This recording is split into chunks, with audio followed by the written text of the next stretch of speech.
tư ở Minnesota. Cụ lúc nào cũng tình nguyện, thời giờ và công sức của cụ để giúp đỡ những người xung quanh, và nhất là cộng đồng người Việt ở đây. Cụ nguyên là chủ tịch của hội đồng quản trị cơ quan từ thiện Church. Trong những năm ở Minnesota, cụ cũng cùng tham gia với bạn bè thân hữu, hợp tác viết bài trên báo Ngày Nay. Cụ am tường và hiểu biết nhiều về vấn đề luật pháp ở đất Mỹ, nên những câu chuyện cụ viết đều có khuynh hướng luật lệ chỉ dẫn cộng đồng người Việt Nam ở đây. Bút hiệu của cụ trên báo Ngày Nay là Kinh Huy. Xin cảm ơn. Bây giờ là chỉ có em của tôi là có người Mỹ ở đây, thành ra muốn đọc một chút tiếng Anh để cho mọi người.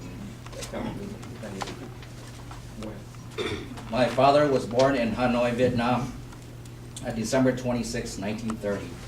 He was the oldest son of Mr. Dinh Nguyen and Miss Ngoan Nguyen. As a young boy, he went to a French school, Lycée Auberceau, in 1952. He enlisted in the Army National Guard and later was assigned to the Infantry Division and transferred to North Vietnam. During the war, he was imprisoned by the communist Viet Cong. He was held captive in the prison camps of Đi Bay Sơ and Dam Du. The Geneva Accords of 1954 partitioned the country temporarily into two regimes, North and South Vietnam, with a promise of democratic election. He was then released from the prison camp and returned back to Hanoi. With the help of the International Commission, he returned back to South Vietnam and reunited with his family. Upon returning, he went back to law school and worked for the Department of Defense. He continued his law studies at the University of Saigon and after graduation, switched his career to military, judicial legal system, and soon after was appointed to several positions, including prosecutor of the military courts of the Third Zone Tactic, prosecutor of the military courts of the Fourth Zone Tactic, military judge of the military courts of the Second Zone Tactic. In 1975, as the war ended, our family moved to the United States as refugees and settled in Hopkins, Minnesota.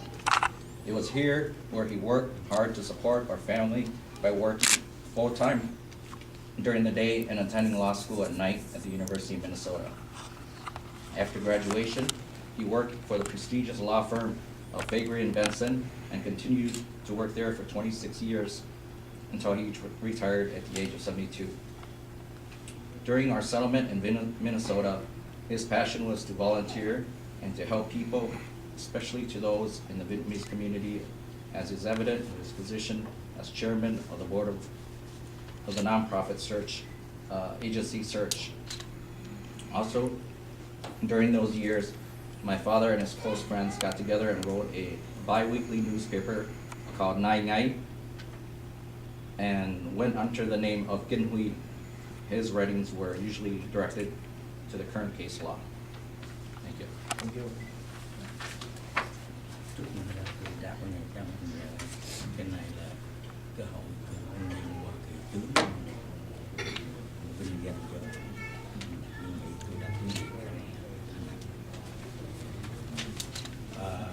Chúng tôi là hội USA VAC Minnesota đến đây để đi quy kết lễ phủ cờ Việt Nam Cộng Hòa cho Trung tá Nguyễn Đình Trí, nguyên thẩm phán tòa án quân sự mặt trận quận